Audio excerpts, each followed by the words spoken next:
pagi, selamat siang, selamat sore, semua penggemar matematika khususnya dimensi 3. Saya akan membawakan materi hal tegak lurus, sudut dua bidang, jarak titik terhadap bidang dengan alat peraga yang sangat sederhana. Ini materi bahan triplek bekas, sedotan, malam, dan alat peraga kubus. Kita akan melihat tentang hal tegak lurus. Konsep ini penting karena untuk jarak titik terhadap bidang maupun sudut dua bidang. Dari alat peraga yang sederhana ini yang kita lihat, ini saya beri nama garis G, tegak lurus pada suatu bidang alfa. Ya, diketahui, jadi saya gambarkan, perjelas. Ini ada garis G, tegak lurus pada suatu bidang alfa. Diketahui garis A dan B, ini kedua garis ini berpotongan dan terletak pada bidang alfa, dan ada satu garis C pada bidang alfa.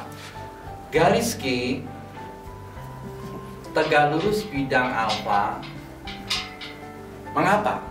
Karena garis G tegak lurus garis A. Ini garis A. Garis G tegak lurus garis B. Kedua garis A dan B ini harus berpotongan. Syaratnya harus berpotongan. Jadi saya ulangi, garis G tegak lurus bidang alfa karena garis G tegak lurus garis A. Garis G tegak lurus garis B, itu tegak lurus. Kedua garis A dan B berpotongan, berarti garis G tegak lurus bidang yang melalui A, B. Berarti garis G tegak lurus bidang yang melalui A dan B itu bidang alfa. Berarti garis G tegak lurus bidang alfa. Akibatnya apa? Akibatnya garis G tegak lurus semua garis pada bidang alfa. Salah satu garis pada bidang alfa garis C. Garis C pada bidang alfa. Berarti garis G tegak lurus garis C. Berarti kalau kita mau membuktikan garis tegak lurus bidang, teorema ini harus kita perlihatkan garis G tegak lurus garis A, garis G tegak lurus garis B. A dan B berpotongan, berarti dia tegak lurus bidang alfa. Akibatnya garis G tegak lurus semua garis pada bidang alfa. Salah satu garis pada bidang alfa garis C, berarti garis G tegak lurus garis C. Berarti kalau kita mau memperlihatkan garis G ini tegak lurus garis C atau garis yang lain, kalau mau memperlihatkan garis G tegak lurus garis C, itu bagaimana caranya? Caranya saya harus memperlihatkan bahwa garis G tegak lurus bidang yang melalui garis C. Berarti kita harus buktikan, buktinya garis G harus tegak lurus garis A, garis G tegak lurus garis B. Kedua garis ini harus berpotongan, berarti garis G tegak lurus bidang yang melalui A dan B. Akibatnya garis G tegak lurus semua garis pada bidang itu. Garis C pada bidang tersebut, kesimpulannya garis G tegak lurus garis C. Jadi kalau mau memperlihatkan garis G tegak lurus garis C, saya perlihatkan dahulu garis G ini tegak lurus bidang yang melalui garis C. Dia harus tegak lurus A, harus tegak lurus B. Keduanya harus berpotongan. Akibatnya dia ini tegak lurus bidang yang melalui A dan B. Akibatnya dia tegak lurus semua garis pada bidang alfa tersebut salah satunya C, maka garis G tegak lurus garis C. Ini konsep pertama.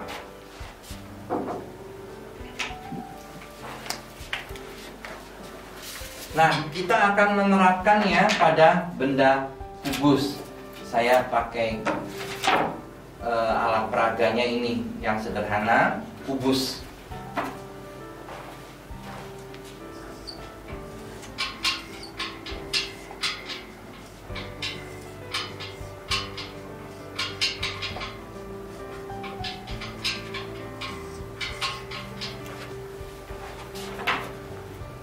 Nah, kubusnya ya, saya beri nama A, B, C, D, E, F, G, H. Diberi nama aja. A, B, C, D, E, F, G, H. Saya mau buktikan, pertama buktikan HD tegak lurus AC. HD, apakah dia tegak lurus AC? Caranya bagaimana? Caranya HD dia tegak lurus DC. Karena HD tegak lurus DC. Sisi kubus pasti tegak lurus. Kemudian HD tegak lurus AD. Kedua garis ini berpotongan. Berarti HD tegak lurus bidang yang melalui DC, AD. Berarti HD tegak lurus ABCD. Salah satu garis pada ABCD AC pada ABCD. Jadi kesimpulannya HD tegak lurus AC. Maka semua rusuk pada kubus itu pasti tegak lurus pada garis-garis pada alasnya. Rusuk tegak ini HD tegak lurus AC, HD tegak lurus BD. Itu cara buktikannya begitu. Sekarang saya akan memperlihatkan bahwa EC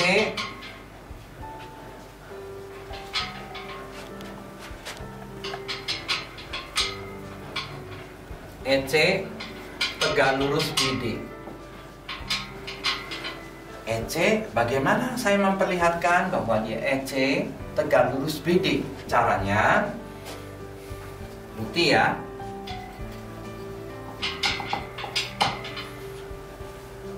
Kita lihat dulu. EA tegak lurus BD. EA tegak lurus BD. Jadi tadi udah dibuktikan HD tegak lurus AC. Nah, sekarang saya akan membuktikan bahwa EC tegak lurus BD. Nah, sekarang lihat gambar ini. Pertama, BD tegak lurus AC.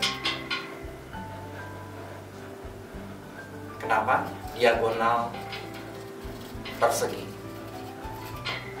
Kemudian BD tegak lurus EA. Logikanya dari yang ini. Kalau HD tegak lurus AC, maka EA juga pasti tegak lurus BD. Kedua garis ini AC dan BD ini, AC dan EA ini berpotongan. Berarti BD tegak lurus bidang melalui AC, EA. Berarti BD tegak lurus bidang AC, DE.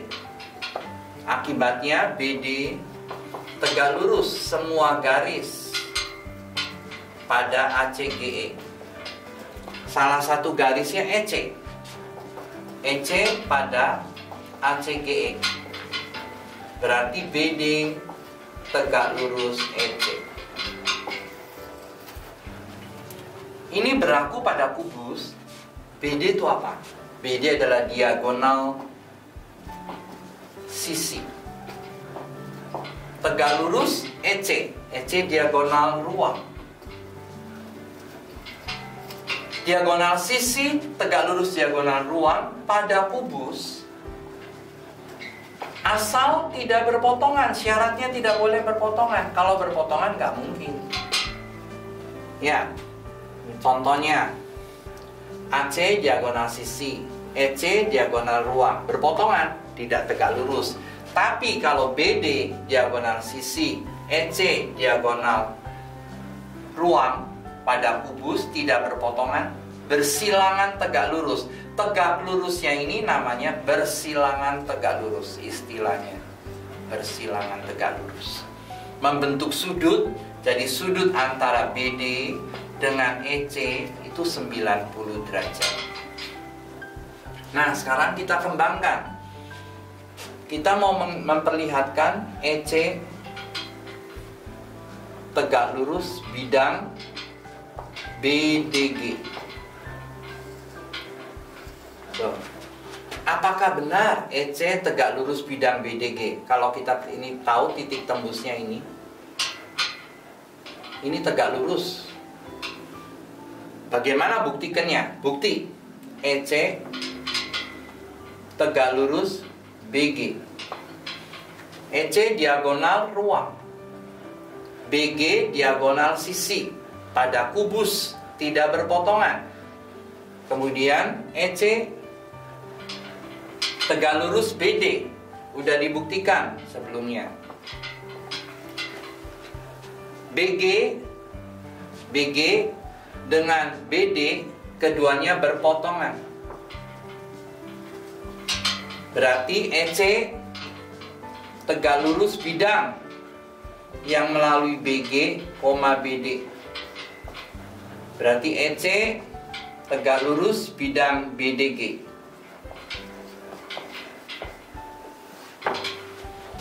Nah, sesudah itu kita akan mengembangkan konsepnya ke sudut dua bidang, jarak titik terhadap bidang. Perhatikan alat peraga sederhana ini. Ini bidang alfa, ini bidang beta. Nah, sudut dua bidang gambarannya kayak gitu. Gambarannya kayak gitu. Ya. Nah, sekarang kita mau mencari sudut dua bidang. Jadi kalau digambar secara sederhana, ini bidang tadi yang alfa, ini bidang beta.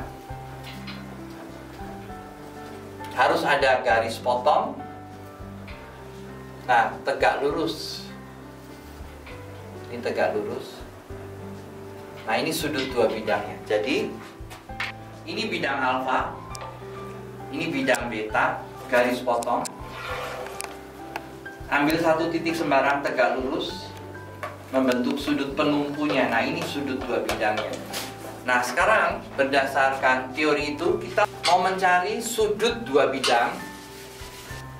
Hitung kosinus bidang BDC, BDG.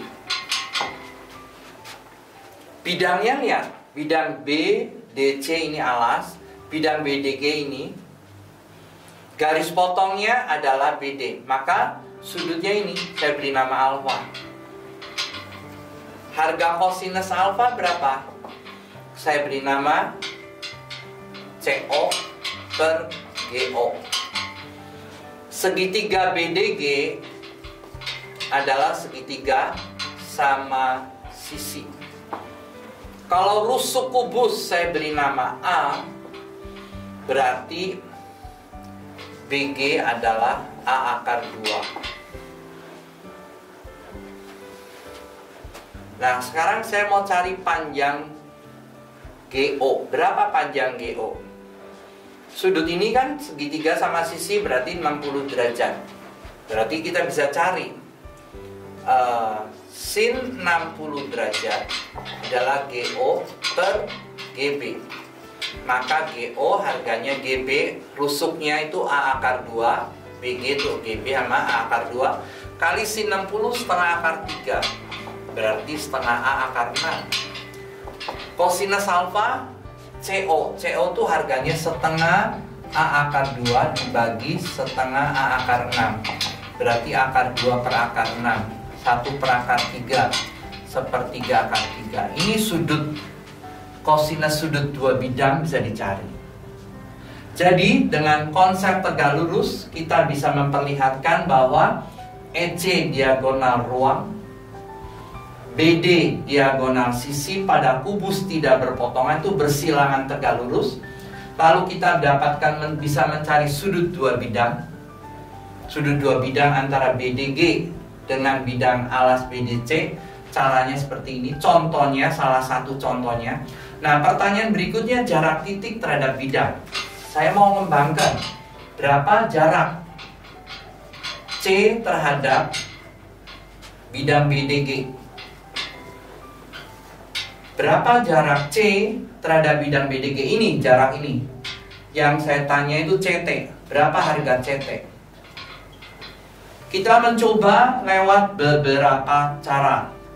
Pertama pakai konsep luas. Luas segitiga CGO. CGO adalah setengah alasnya CO, garis tingginya GC. Boleh? Boleh juga sama dengan setengah CT, ini yang kita tanya, dikali GO. Setengah dicoret. Harga CO tadi udah dihitung, CO itu harganya setengah kali A akar 2. Harga GC rusuk kubus A. Harga CT yang kita tanya, harga GO udah dihitung di atas. Setengah A dicoret. Maka CT harganya, ini setengah A dicoret ya. Jadi tinggal A akar 2 dibagi akar 6. A akar 3 sepertiga A akar 3. Ini cara pertama pakai konsep luas. Cara kedua, karena dia ini adalah benda ruang, pakai volume boleh. Volume limas. Limas puncaknya G, alasnya B, DC. Atau limas puncaknya C, alasnya BDG. Nah, sekarang limas tuh rumusnya kita udah kenal dari SMP, sepertiga, tingginya CG rusuknya A, luas alas segitiga, setengah kali A kali A. Limas kedua, puncaknya C, jaraknya ini tingginya CT, luas segitiga BDG. Jadi 1/6 A pangkat 3 sepertiga CT. Kita tahu ini segitiga BDG setengah. Pakai trigonometri, BG-nya itu A akar 2 kali A akar 2 sin 60. 1/6 hilang. A pangkat 3 sama dengan CT 2A kuadrat kali setengah akar 3. Ini coret hilang, ini coret. Jadi harga CT A dibagi akar 3 sepertiga A akar 3. Jadi kita bisa menghitung jarak titik terhadap bidang lewat dua cara, pakai konsep luas maupun konsep volume. Sekian, terima kasih atas perhatiannya. Selamat menikmati.